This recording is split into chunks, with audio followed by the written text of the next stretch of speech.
All right, boys and girls, here's some of the questions that you wanted from the review. First problem that you guys wanted, please make sure you look at the review as you're going through these. Number 3. This is the answer to number 3. I know it wasn't there, but it was just a misprint. You should still know how to do a problem like this. First of all, it says that when the person's going to average 20 points a game. So I put greater than or equal to 20 because I just, they can average 20, or I want to know when will they average more than 20 points. Either way is fine. We're going to divide by 10 because there are 10 scores. And then I have x for the 10th game, plus I needed to find the sum of the first 9. Well, since I know that in the first 9 games they scored 18 points per game, the sum would be 162. And I took this equation right here, and I solved for it. I multiplied both sides by 10, and I got 200. And then I subtracted 162 on both sides, and I got x is greater than or equal to 38. Next one was about Maryland and Duke. You really, for this problem, remember, just because Maryland had a couple scores that were higher than Duke, if you look at the total picture, the biggest thing I could show you to show you that Duke scored better, even though we don't like Duke, is that Duke's median was at 70. I'm sorry, Duke's lower quartile was at 70. Maryland's median was at 70. Well, that just shows you that only half the scores were above 70 for Maryland, but 75% of the scores, all of this, would have been higher than 70 for Duke.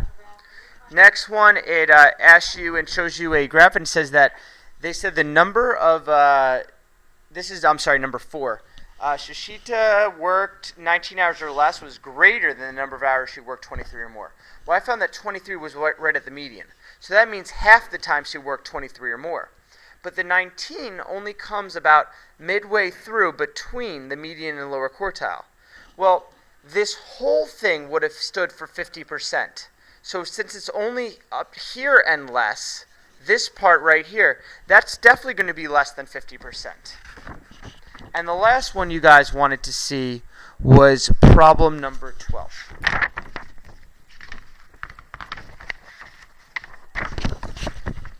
Problem number 12 says, based on the probability if a student is chosen at random, what is the probability they'll listen to classical music? So again, probability, you're going to look at the total. The total number of students who were surveyed were 50. And what is the probability of students listening to classical? Well, that's students who listened were 10 out of 50, so you could reduce that to 1 out of 5. And you could have also turned that into a decimal, 0.20, or 20%. Then it says, based on the results of the survey, there are 800 students at our school. We're just going to make a proportion. Since we know 1 out of every 5 students surveyed like classical music, we're going to go ahead and set a proportion and find out how many of those students, X, would pick classical music if there were 800.